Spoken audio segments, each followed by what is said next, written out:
Okay, ready for a deep dive. Today, we're tackling the ICT Resilience Manager. The title, it's a mouthful, right? But the work.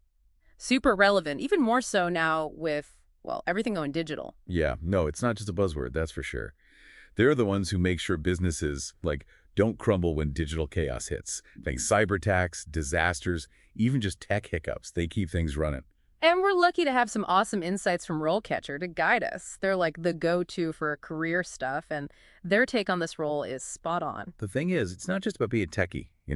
RoleCatcher emphasizes the strategy involved. They've got this description, researching, planning, developing models, policies, tools, all that to boost an organization's, cybersecurity, resilience, disaster recovery.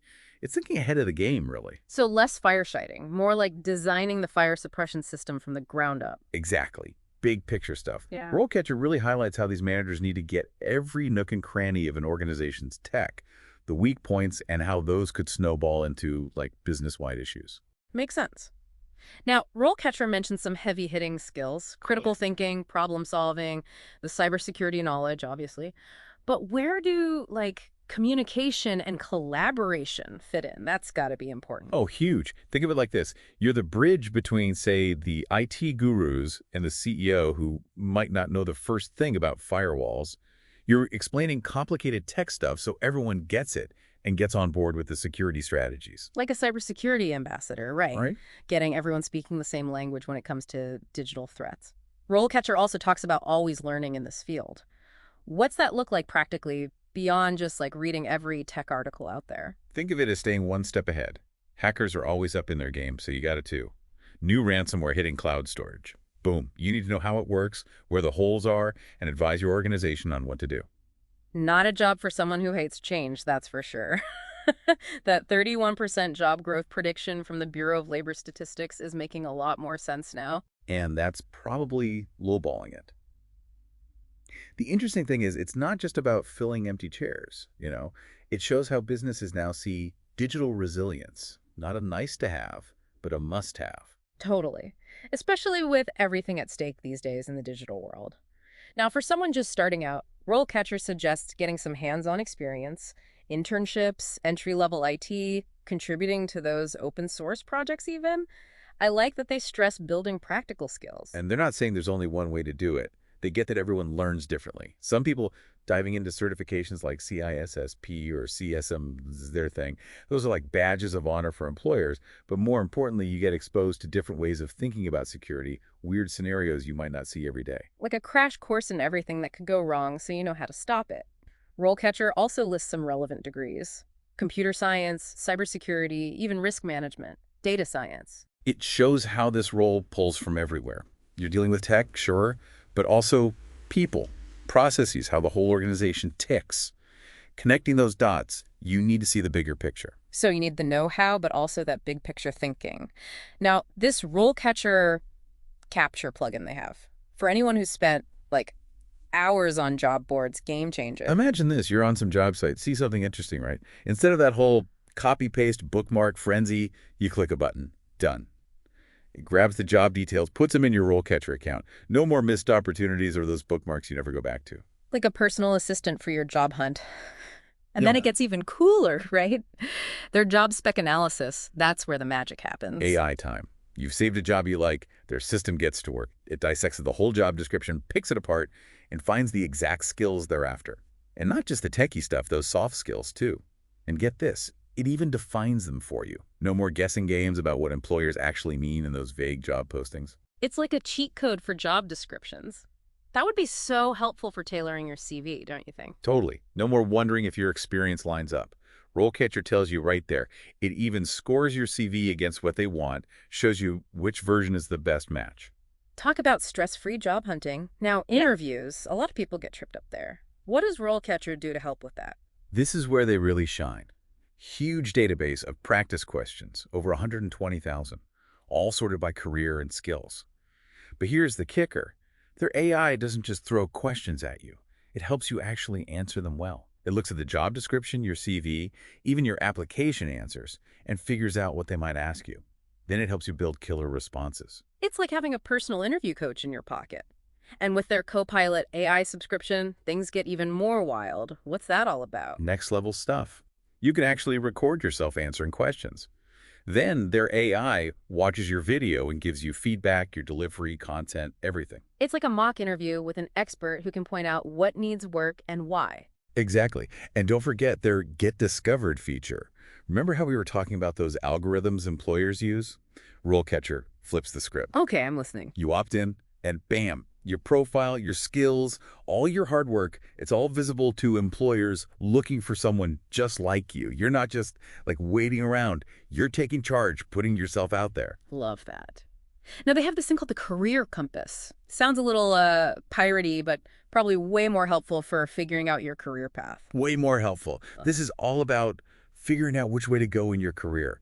You put in your skills, interest, all that, and it maps out potential careers. Like, oh, this lines up with what you're into, like a GPS for your career, so you might discover things you'd never even considered. Super valuable, especially if you're just starting out or even thinking about a career change. And RoleCatcher, they've got more than just tools, right? Over 3,000 career guides, access to this huge employer database. And it's not just numbers. They combine that hard data like salaries and job outlooks with like what it's actually like. Company cultures, industry insights, stuff you won't find in a job posting. So you can make a good choice, not just chase the biggest paycheck. Finding a career that, really clicks. We can all use a hand with that. And speaking of guidance, RoleCatcher has advice for different stages. Like, if you're just dipping your toes into this whole ICT Resilience Manager thing, they lay out what to expect. They're big on starting out means assisting, doing the groundwork, building up to the big stuff. No one's expecting you to be leading the pack right away. It's more about soaking it all up, learning the ropes. Patience, willingness to learn. Do they give examples of what an entry-level person might, actually look like on paper? Yeah, totally. They say highly motivated, detail-oriented, all that. Big on passion for cybersecurity and resilience, understanding the industry standards, being good at risk assessments, incident response planning. Gives you a feel for what you need skills-wise, but also the right attitude. Someone who isn't afraid to get their hands dirty, right? They also mention certifications, CompTIA Security Plus Sense, and of course the CISSP, always important. Those certs are like gold stars, especially when you're starting out. Shows you're serious, committed to the field. Now, what about when you've got some experience under your belt? What does moving up look like? Any advice from RoleCatcher for those more seasoned folks? Once you've paid your dues, it becomes more about leadership, strategy, making things happen, mentoring new people, shaping cybersecurity policies, even pushing for new tech and approaches. So less about the nitty-gritty, more about guiding the whole cybersecurity ship. Exactly. And that takes different skills. RoleCatcher, they talk about communication, negotiation, being a leader. Influencing decisions, getting everyone on the same page, making the whole organization security aware. Right. It's about understanding that cybersecurity, it's not just an IT thing, it's a business thing. Protecting the whole organization, how it works, how it innovates, how it keeps customers and partners trusting it. Powerful way to think about it. Now let's talk money. RoleCatcher's a little vague on specifics, but they hint at the earning potential, right? They make it clear these folks are in demand, especially with cyber threats getting crazier and breaches costing a fortune. Organizations will pay top dollar for someone who can navigate that minefield. And like anything, the more certs you have, if you specialize, never stop learning, the bigger the potential rewards. But it's not always easy, right? RoleCatcher's honest about the downsides, too. Well, for sure. They don't sugarcoat it. It can be super stressful. You're the shield against all those threats, constantly evolving, trying to get at the good stuff. Heavy stuff. No wonder they emphasize being a hard worker, willing to go the extra mile, especially when things hit the fan. Absolutely. Yeah. And tech never sits still, so you're always learning. Conferences, books, articles, it never ends. Can be tough mentally and time-wise. Not for the faint of heart. What other challenges should someone be ready for going into this? Well, even just explaining things can be tricky. You're talking complex tech to people who might not know a bite from a bagel. Takes patience, empathy, breaking it down so everyone gets it. Like being a translator, right? Bridging that tech world with everyone else. Exactly. And sometimes you're the bearer of bad news. Hey, this system's got a hole. Uh-oh, we had a breach. Not fun conversations. But honestly, that's when you see the real value of this role. They help organizations learn from those mess-ups, get stronger, come out more resilient on the other side. Turning those tough times into learning experiences. Now I think it's time to, zoom out a bit. This isn't just a job, it's about protecting this digital world we're all part of. What are your thoughts on that? Totally. It's easy to think, cybersecurity, not my problem, especially if you're not a tech person. But in this day and age, it kind of is everyone's problem. Shopping online, connecting with people, using a credit card, we're all trusting these systems. Like we're all living in this big digital house and we all got to make sure the doors are locked, windows are secure, all that. Exactly. Yeah. And just like in a real house, you wouldn't leave the door wide open or give your keys to strangers. Same goes for online. So it's bigger than just strong passwords and watching out for those phishing emails. It's about being security aware in everything we do online. Yes, and that's where ICT Resilience Managers are so important. They're not just fixing tech stuff. They're changing how we think about security, making this digital world safer for everyone. It's not just checking boxes, it's about making cybersecurity everyone's job, from the CEO down to the intern. Exactly. Baking security into the DNA of the organization.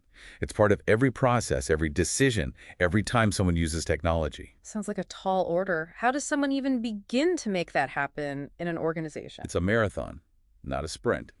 But communication is key. And I'm not talking about those boring, technical cybersecurity training things. Ugh, we've all been there. Right. Feels like a chore. So how do you make it engaging, relatable, actually effective? That's the question. Spill the beans. How do they do it? Ditch the scare tactics. What do you mean? You know, those presentations. Worst case scenarios, scary statistics, hackers and hoodies.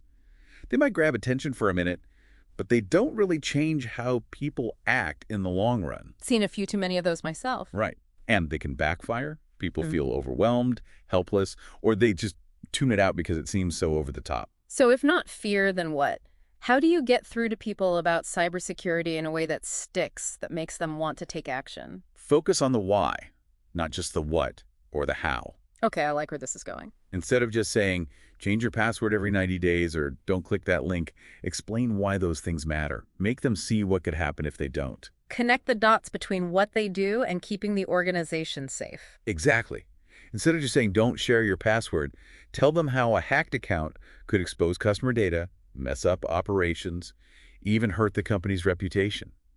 Make it real, make it relevant to them. Showing them it's not just some abstract tech thing, it's about protecting the things they care about. Exactly. Another thing is to make it clear that everyone's responsible.